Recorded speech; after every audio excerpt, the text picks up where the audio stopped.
शेषाद्यमं शकलशोधरिपूर्णचन्द्रं श्रीमन्नृसिंहगुरुवर्यपदाब्जभृङ्गं श्रीमन् अनन्तगुरुवर्यं श्रुतं गुणाब्धिं सन्तत्कुमार गुरुवर्यम् प्रवर्त्ये श्रीशैलेत्यादिप्रणतोऽस्मिनित्यं குருவெழுத்தக்குடிநீத்தரும் காமக்கடும் திருவிழிந்து குருவெழுத்தம் புக்குழுவை உயிரின் துணைகளுக்கு குருவெழுத்தம் முதுராமல் பொருகேறு போல் வைத்தா திருவெழுத்தம் பூர்வீகத்திலேயே திருநாட்டகத்தே நாற்பதாவது வாசனம் 40வது கோலப்பகல் கடிதந்து கற்புய்ய உயாம்பிருந்த நீலக்கருங்கங்குல் களிரெல்லாம் நிறைந்தது நேரிடையே ஞானப்பன்மாதின் மனோடன் துழாய் நன்கள் துழூழ் குடற்கே ஈரப்புனை வெண்ணமார் என்னை நோக்குவது என்றோ போலோ.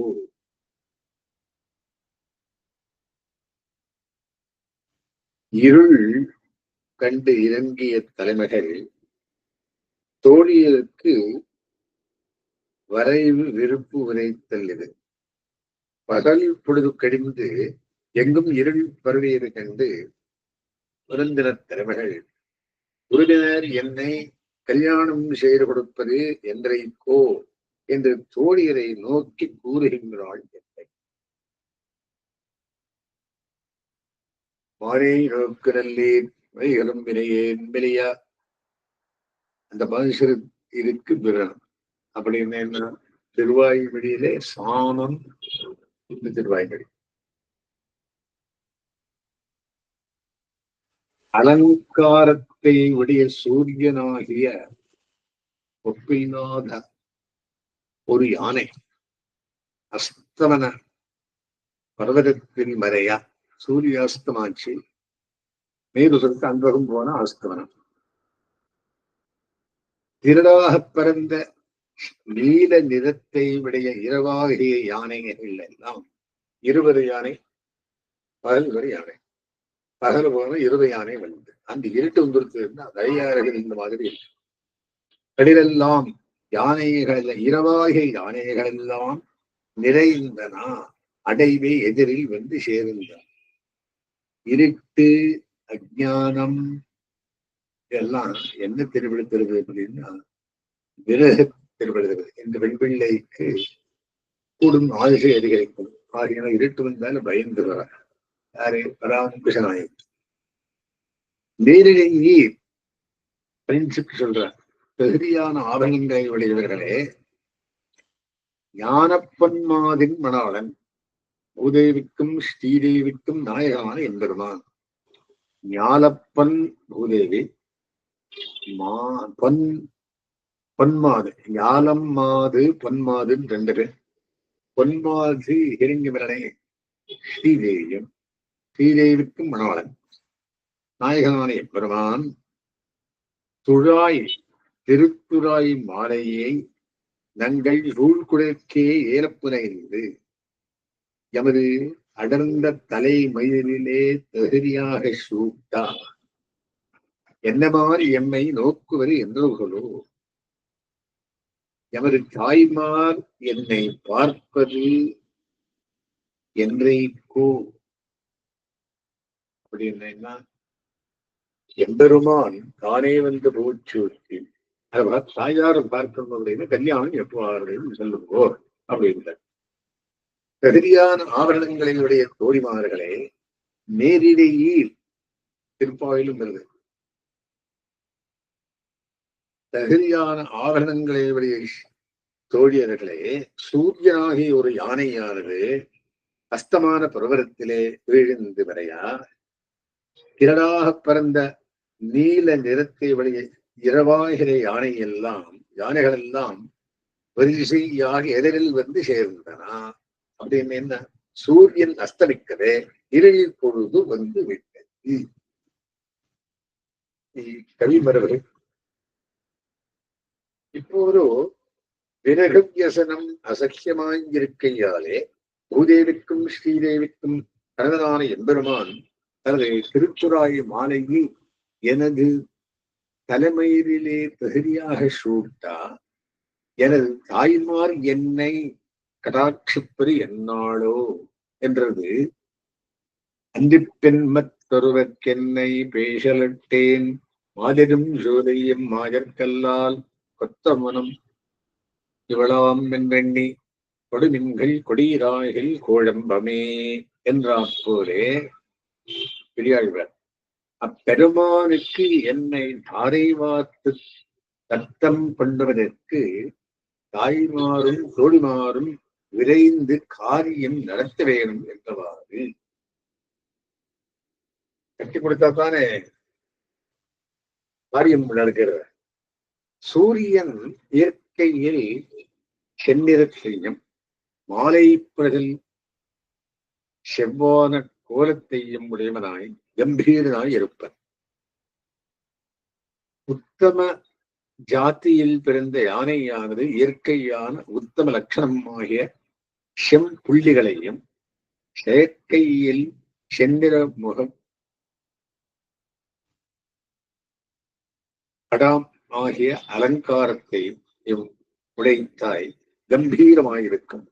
ஆகா, இப்படிப்பட்ட ஒத்துமையை கருதி கோரப்பகல் களிரென்று என்று சூரியன் ஒரு யானையாக உருவகப்படுத்தப்பட்டான் என்றார். பகல் பொழுதானது இரா பொழுது போல் அல்லாமல் சிறிது ஆறி இருப்பதற்கு உரையாயிருந்த தன்மையை பற்றி கோலப்பகல் என்று விசேஷித்து கூறினாலும் இங்கு பகல் என்பது சூரியனுக்கு வாச்சகமான லட்சணம் யானை. பகல் பொழுதுக்கு இறைவனாகையாலே சூரியன் பகல் எனப்பட்டான். கல் என்பது மலைக்கு வாசகமாக பிரயோகிக்கப்படுதலை. கல்லெடுத்து கல்மாறி காத்தாய் என்னும் கல் அப்படின்னு மலை எடுத்து இத்தியாதிகளில் காண்க. ஒரு யானை நீங்க பல யானைகள் அல்லது பல யானைகள் வந்து புகுந்தனா என்ற ஒரு சமத்காரம் தோன்ற. பகல் கடிதொன்று கற்பியா கங்குன் கடிதெல்லாம் நிறைந்தனா எனப்பட்டது. ஓர் இரவை நோக்கி கடிதெல்லாம் என்றது இருட்சியாலும் திருட்சியாலும். குழாம்பிரிந்தா என்பதற்கு சூரியன் ஒளியால் முன்பு திரளாக கிதல் போன என்புரைப்பது பொருந்தும். நிறைந்தனா அணிவகுத்து ஏறுமா போலே மீண்டும் வந்து பேராதே என்றன. நிரந்தனா என்றும் பாடம் உண்டு. நிறத்தல் கூடுதல். இரவை பன்மையாக கூறுவது நெடுமை பற்றி ஒன்றே பலவாக தோற்றுதலால் பகல் அங்கனன் தோன்றாமையால் அதனை ஒருமையாகவே கூறலாயிற்று. சிங்கிலர்ல இருவை சொல்றார், பகல் சொல்றார், நூறல்ல இருவை சொல்றார். ஏன்னு ஒன்றும் தெரிவதில்லை. திருச்சியாலும் நேரிடையீர் உடம்பின் அழகுக்கு ஏர் தாவரங்களின் அழகமைதியை உடையவர்களே என்கை மெல்லிய ஆகலங்களை உடையவர்களே என்னுமாம். நேரிடையீர் ஞாலப்பன்மாதின்மனாளன் ஞாலமாது பன்மாது என்று தனித்தனி கூட்டுகிறார். இன்மணாளன் என்றெடுத்து மனத்திற்கினிய மணாளன் என்னுமாம். என்னமாறு என்றது மூத்தவர் என்ற மாத்திரமாய் தந்தையையும் உணர்த்தலாம். ஞானப்பன்மாதென்மனாளன் என்றதனால் நிலமகள் திருமகள் என்னும் தெய்வமாருடைய அனுபவம் போன்ற அனுபவம் எனக்கில்லையே என்று உள்வெதும்பின் என்றமை தோன்றும். இந்த மாதிரி டான்ஸ் கடைகளில் ஆழ்வார் கட்டப்பட பின்னர்கள் நிலமா மகள்கள் பெண்மகள்கள் பிறந்திட்டாள் அப்படி என்றார். அந்த மாதிரி இவர் பிறந்திருக்கிறதே காம்படிஷனுக்காக. எம்பெருமான் தன்னுடைய திருத்துறாய் மாலையை எவரது தலைமையிலே பிரதியாக சூட்டார். இவர் தாய் தந்தை எப்போது பார்க்கப் போகிறார்களோ என்றும், எம்பெருமானது திருத்துறாய் மாலையை எமது தாய் தந்தைய என் தலையிலே சூட்டி எம்மை என்றைக்கு உவந்து பார்க்கப் போகிறார்களோ என்றும் பின்னர்களில் பொருள் கூறலாம். முதல் வாக்கியம் ரூபகாலங்காரம். ஐயா என்னும் வினை பெரியடியாக பிறந்த செய்தம் ஆகு மாதரைகள் பறந்து காலம் மணவாளன் என்பது மணாளன் என்னும் முறிவித்து குழற்கு குழலிலே என பொருள்பட இத்தலால் உருவு மயக்கம் புனைந்து புனையா என்னும் எச்சத்தில் இரு.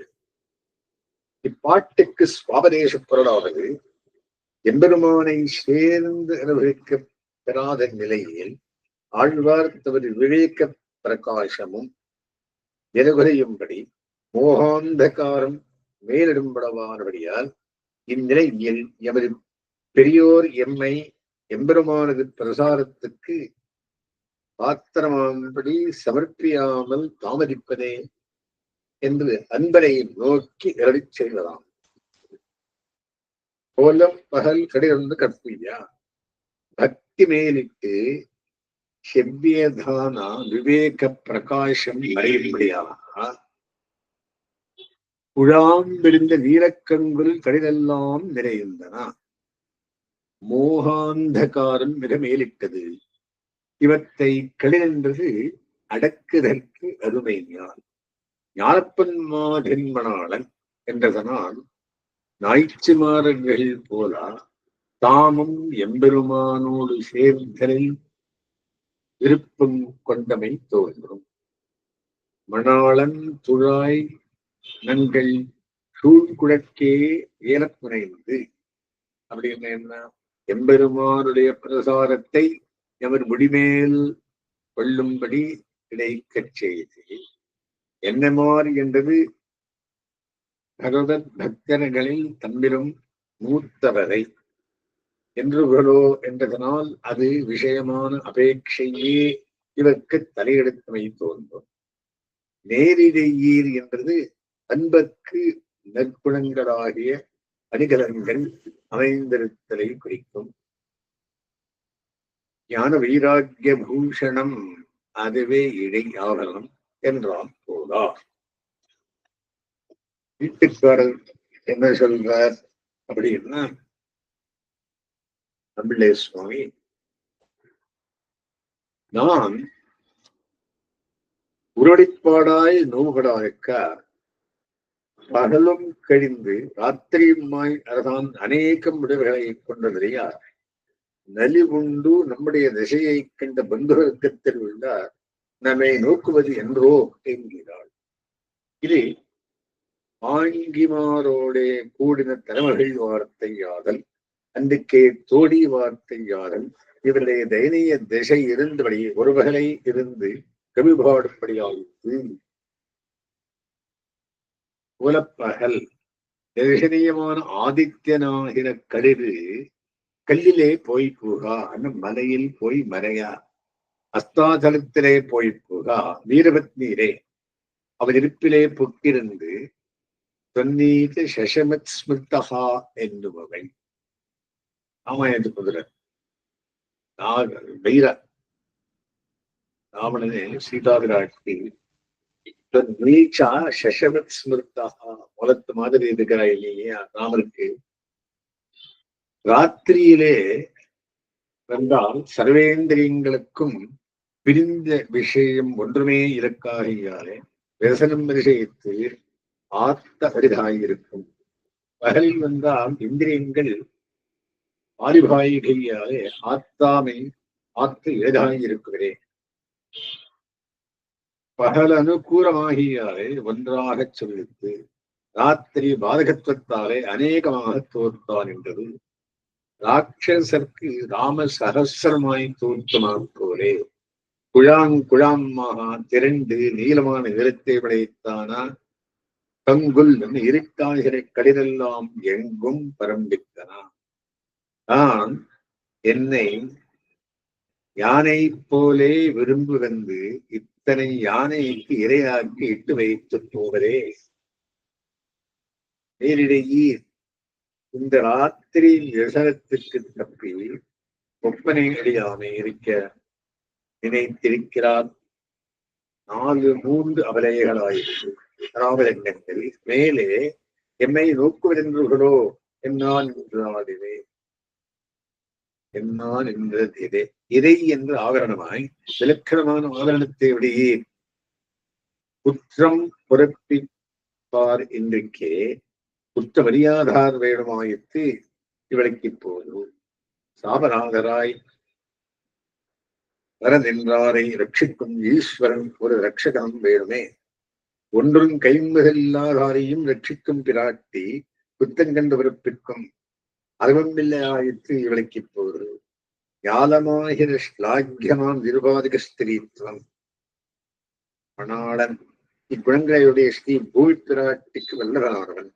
ஸ்ரீ பூமி பிராட்டிக்கு ஓலக்கம் கொடுக்கும் போது தான் உத்தமரியாதானாயிருக்கும் ஆயிற்று. குருவராயிருப்பார் நீர்மை உடையார் சந்நிதியிலே தாங்களும் நீர்மை பாவித்திருப்பார்களாயிற்று. ஸ்ரீ பூமி பிராட்டி சந்நிதியிலே இவளோடு கூடின சர்வேஸ்வரன் இட்ட மாலையை நங்கள் சூழ்குழற்கே நீலநாகபயாவேண்யா என்கிறபடியே ஆயிற்று. பேணாத குழலாயிருக்கிறபடி கிருஷ்ண சர்ப்பம் போலே பிரிவுக்கு நேர்பகுதரானார் புலநாசத்தோடது போகாதென்று தோத்தும்படி இருக்கை. இது தோழி வார்த்தை ஆனபோது வேணா குடலை உடைய விளக்கு ஏலப்புனைந்து முன்பான பரிகாரம் அதுவே ஆகியாலே அதில் கிரமத்தாலும் செய்விருதுவேகிறேன். சாது ராவண ராமேனா மாம்சமான இருக்கித்தாம் என்றாலுமே என்னை ராவனோடு சேர்த்தபடி அவருக்கு இன்ஸ்ட்ரக்ஷன் கொடுக்கிறார். சீதாவிராட்டி ராவணனுக்கு என்னமா தமையன்மார் நம்மை சுபதிருஷ்டியை பண்ணி குடரை கடாட்சிப்பதென்றோ அந்த மாதிரி இந்த தாய்மார்கள் என்னை எப்ப கொண்டு போய் சேர்க்கிறார்களோ சுவாபதேசம் இத்தால் ஸ்ரீ பூமி பிராட்டி விருஷகாரமாக சர்வேஸ்வரன் திருவிழிகளை நம்முடைய ராத்திரி விசனத்தால் வந்த ஆற்றாமையை கண்டு கிருப்பை பண்ணின பந்துவர்க்கத்திலும் உள்ளார் நம்மை சேர்ப்பதென்றோ என்றும்படியான தசை பெருந்தபடியை சொல்லுகிறது. போகயோக்கியமான காலம் போகத்தோட செல்லும்படி இவர்கள் தருவதென்றோ என்கிறாள். ராத்திரி போகயோக்கியமான காலம். அந்த போகத்தை செல்லும்படி ஒண்ணு அப்படின்னா கல்யாணம் பண்ணி வைக்கணும். அது என்றிக்கோ அப்படின்னு துக்கப்படுகிறாள்.